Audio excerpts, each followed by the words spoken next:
آپ لوگ امبالہ میں تھے لیکن آپ لوگ مسلم لیگ میں تھے اور آپ کے خاندان کا ماشاءاللہ آپ تو اس وقت ظاہر نوجوان تھے، لیکن آپ کے والد کا ہمیشہ سے یہ ارادہ تھا کہ آپ لوگ پاکستان میں جائیں گے، اور اس وقت تک آپ لوگوں کو یہ خیال تھا کہ امبالہ شاید پاکستان کا حصہ بنے، اس لیے آپ لوگ آنے کے لیے تیار نہیں تھے، لیکن پاکستان کے لیے آپ لوگ ذہنی طور پہ پوری طرح تیار تھے۔ ہاں بالکل، اصل میں پھر یہ بھی ہوا نا کہ جب یہ صورتحال ہو گئی اور یہ طے پا گیا کہ مشرقی پاکستان کے لوگ جو ہیں مغربی پاکستان جائیں گے اور مغربی پاکستان کے ادھر آئیں گے، لیکن پھر وہ اور وسعت پیدا ہوئی بھی، یو پی سے بھی لوگ آنا شروع ہو گئے اس لیے، اور ان کی قربانیاں اس لیے زیادہ کہ انہیں پہلے بھی پتہ تھا کہ ہمیں تو جانا ہی ہے، ہاں، تو وہ پھر بھی پاکستان کے ساتھ تھے مسلمان۔ خیر، تو یہاں تو یہ آپ سوری میں آپ قطع کلامی کر رہی ہوں، آپ نے بتایا کہ ہم نعرے لگاتے تھے، کون سے نعرے لگاتے تھے؟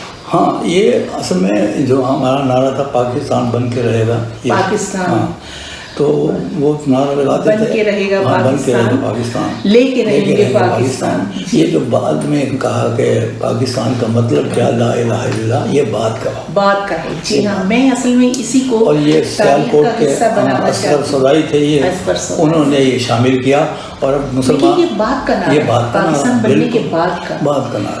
تو میں یہ پوچھنا چاہ رہی ہوں آپ سے کہ پھر آپ لوگ تو بالکل سب کچھ چھوڑ کر آپ کا پورا خاندان آ گیا؟ جی ہاں بالکل آ گئے، رفتہ رفتہ آئے۔ اب مثلا میرے والد صاحب ایک کیمپ میں پھنس گئے تھے اور وہ نہیں آ سکے تھے ہمارے ساتھ، اور جب بلکہ یہاں پھر آخر وہ آئے اور وہ بتاتے ہیں کہ ہم جس طرح آئے تم تو آرام سے آئے ہو، ہمیں اپنے ٹرین کے اوپر ہمیں جو وہ تو اس زمانے کی تصویریں ہیں نا، جی ہاں، اور وہ ٹرین جو ہے وہ اس کی حالت یوں تھی تو گرنے کا بڑا خطرہ تھا، اور ایسا ہوا، والد صاحب بتا رہے تھے کہ ہم ادھر ادھر لگا کے کوئی کپڑا یہ وہ کچھ کوشش کر کے بیچ میں بیٹھتے رہتے تھے، اور جب اعلان ہوتا تھا کہ دریا آ رہا، اس کے پل سے نیچے کر لو اپنا سر، کہیں ایسا نہ ہو، تو نیچے سر کر لیتے تھے، جب وہ گزرتا تو ہم سر اٹھاتے ہیں۔ لیکن ایک جگہ ایسا ہوا کہ ایک شخص سے غلطی ہو گئی، وہ سمجھا کہ پل گزر گیا، اس نے سر اٹھایا اور یہ لگا اس کے پیشانی پر، وہ گیا،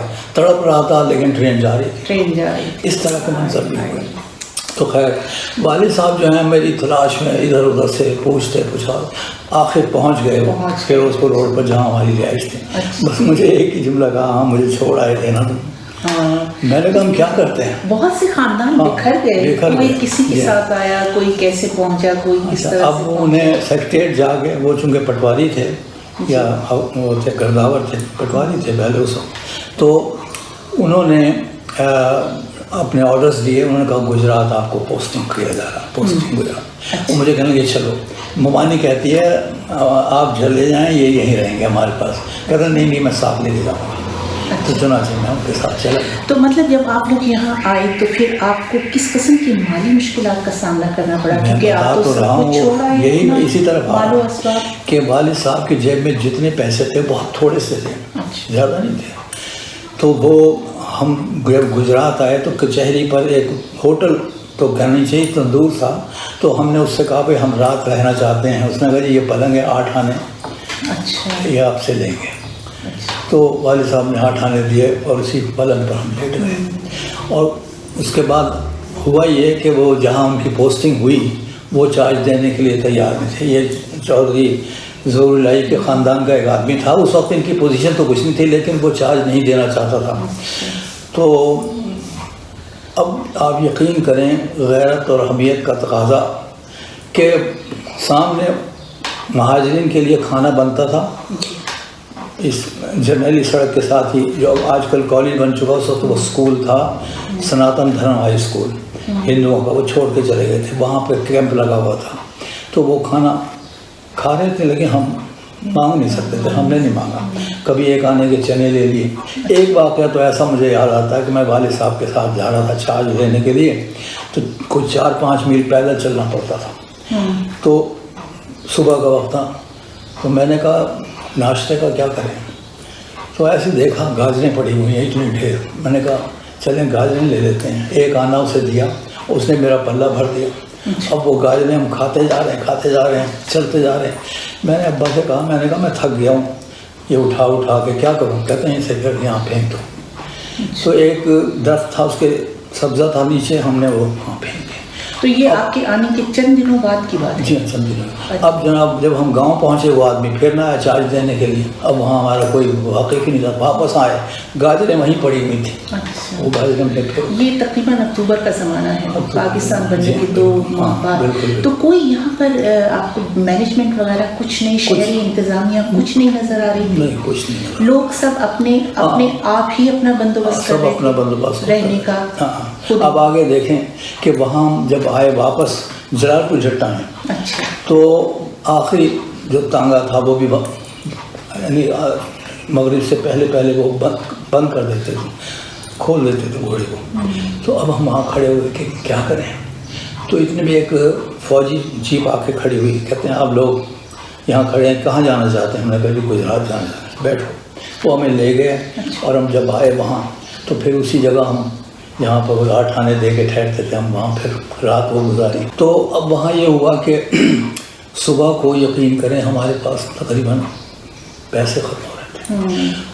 بس پریشانی بڑی تھی. تو آپ سامنے سے دیکھا کہ ہمارے تھوڑا سا میں آپ سے یہ بھی پوچھتی ہوں، معذرت بہت، میں ذرا امبالہ میں ہی ابھی رہنا چاہ رہی ہوں کہ آپ لوگ کب سے آپ کے والد امبالہ میں تھے یا آپ لوگ ہمیشہ ہی امبالہ میں؟ وہیں سے تھے ہمارا خاندان. ہمارے قاضی تقی متقی تھے جو غالباً بلبن کے زمانے میں مائیگریٹ کر کے آئے. ہاں مطلب آپ لوگ رہتے ہی وہیں تھے، تو وہ تو آپ کا ہمارے دیکھیں نا وہ قاضی تھے، وہ ایک طرح سے یعنی جج تھے اپنے زمانے کے.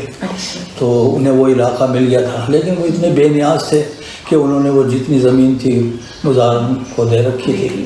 تو اعلیٰ مالک کہلاتے تھے، یہ لینا دینا تو کچھ. وہاں آپ لوگوں کا زمینداری تھا یا سروسز کے لوگ تھے بیشتر. میرے دادا ڈی ایس پی رہے یہاں پنڈی میں. تو وہیں ان کا انتقال ہوا یا کیا ہوا. یہ پارٹیشن سے پہلے؟ بہت پہلے 18 کی بات ہے. میرے والد صاحب بتاتے ہیں ان کی عمر 12 سال تھی میرے والد صاحب کی جب ان کا انتقال ہوا. تو کبھی قائد اعظم امبالہ آئے؟ امبالہ قائد اعظم تو نہیں آئے، علامہ اقبال آئے. اچھا.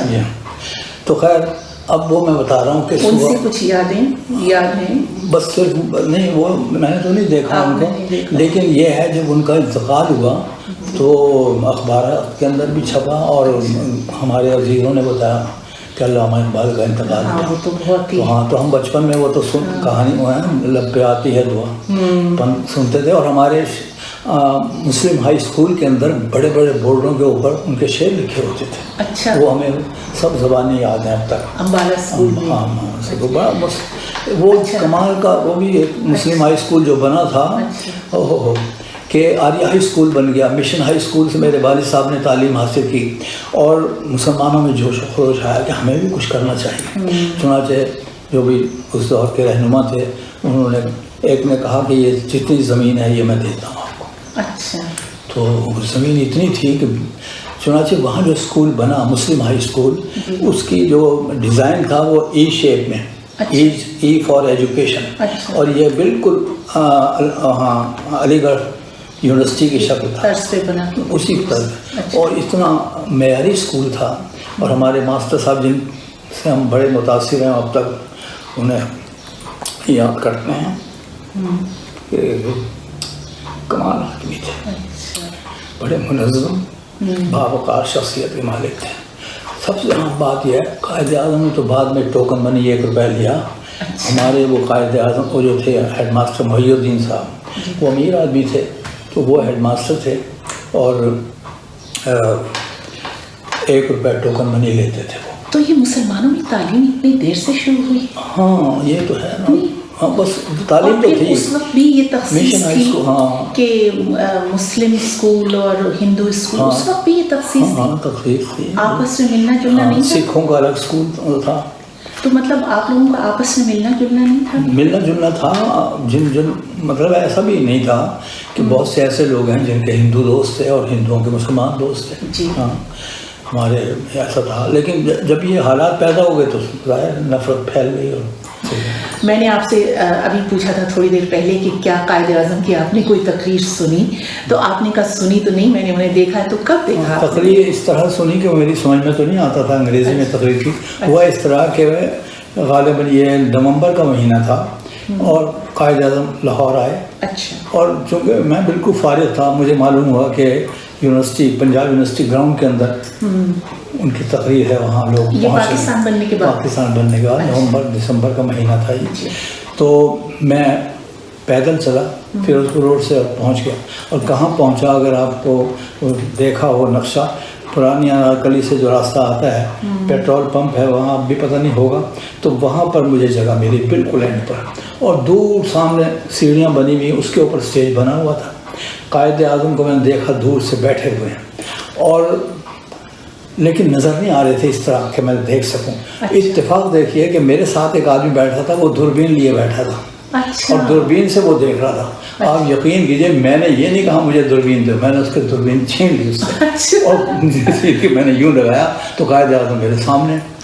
تو میں نے دیکھا قائد اعظم نہایت نازک اندام، سیاہ شیروانی پہنی ہوئی تھی، مطلب لوگوں کو اتنا وہ ہوتا تھا دیکھنے کا جذبہ کہ وہ دوربینیں لے کر بیٹھے۔ آگے سنیں تو پھر یہ ہوا، میں نے دیکھا، اس نے بھائی کیا بات ہے، میری دوربین واپس کرو، میں نے بہرحال دیکھی، اور ادھر سے وہ تقریب ختم ہو رہی تھی، قائد اعظم اٹھے۔